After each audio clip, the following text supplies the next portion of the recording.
এখন ছাত্র শিবির 14 জনের কমিটি গঠন করছে। আপনি হলেন 242 সম্ভবত, সেখান থেকে আবার 100 জন হচ্ছে আগে কোনোদিন ছাত্রদল করছে কিনা তাদের কোনো প্রমাণ নাই, এ ধরনের কমিটি ঘোষণা করছে।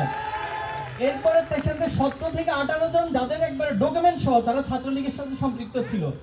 এরপরে সেখান থেকে 5 জনকে আবার আপনি বহিষ্কার করতে বাধ্য হয়েছেন। তাহলে আপনি কোন ক্যাটাগরির 245 জন কমিটি গঠন করছেন আমাদের জানা নাই।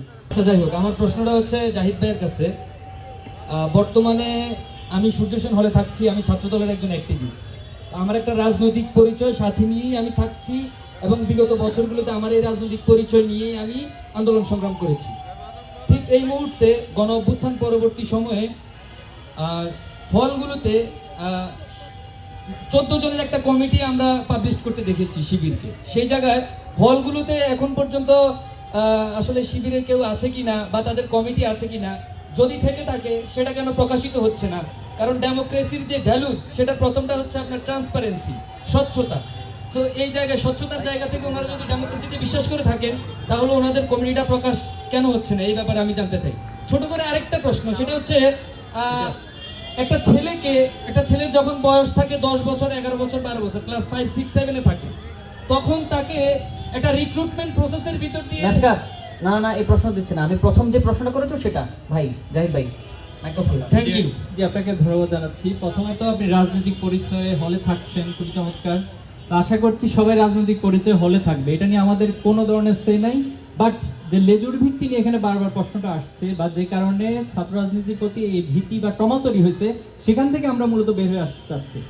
তো এই ক্ষেত্রে আমাদের যেটা আসলে সংকীর্ণ জায়গায় আমরা পৌঁছে যাই, দেখেন শহীদদেরকে নিয়ে আমরা সংকীর্ণতার পরিচয় দিই, যে দুঃখজনক আসলে কিছু হইতে পারে না। একজন শহীদ কি দলের জন্য হয়? এই আন্দোলন কি শুধু দলের ছিল? এই আন্দোলন তো সবার ছিল, এর নাম মাজলুমদের ছিল, ফ্যাসিবাদের বিরুদ্ধে ছিল।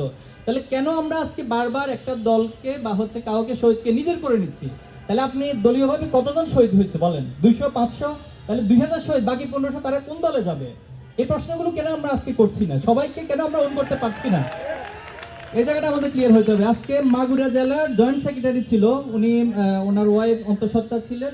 আমি গত মাসে মাগুরা সফর করেছি, ওনার সাথে দেখা করে এসেছি, পরিবারের সাথে লম্বা সময় কাটিয়ে এসেছি। আজকে ভূমিষ্ঠ হয়েছে সে সন্তান, আলহামদুলিল্লাহ।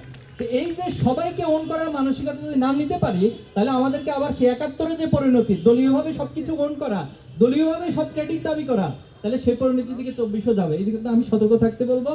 আর একটা বিষয় হচ্ছে যে লেজুর ভিত্তি আসলে কারা করে। আমি এখানে আজকে উপস্থিত সবার কাছে চ্যালেঞ্জটা ছুড়ে দিতে চাই, এটা নিয়ে একটা কম্পারেটিভ স্টাডি হোক, এটা নিয়ে একটা একাডেমিক স্টাডি হোক। হ্যাঁ, আমি আসছি প্লিজ, আমি আপনার পয়েন্টে আসতেছি। তো এই জায়গা থেকে হচ্ছে যে আমাদের সবাইকে ওন করা।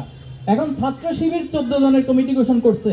আপনি হলেন 242 সম্ভবত, সেখান থেকে আবার 100 জন হচ্ছে আগে কোনোদিন ছাত্রদল করছে কিনা তাদের কোনো প্রমাণ নাই, এ ধরনের কমিটি ঘোষণা করছে। এরপরে সেখান থেকে 17 থেকে 18 জন যাদের একবারে ডকুমেন্ট সহ তারা ছাত্রলীগের সাথে সম্পৃক্ত ছিল। এরপরে সেখান থেকে 5 জনকে আবার আপনি বহিষ্কার করতে বাধ্য হয়েছেন। তাহলে আপনি কোন ক্যাটাগরির 245 জন কমিটি গঠন করছেন আমাদের জানা নাই। বাট আমরা যেটা মূল পয়েন্টটা বুঝাতে চাচ্ছি যে ছাত্র শিবির 15 জন 20 জন কমিটি ফ্যাক্টর না, বাট সাধারণ ছাত্রদের হয়ে সবাইকে অন করে সবার হয়ে মূলত রাজনীতি করতে চাই, এটা আমাদের জায়গা।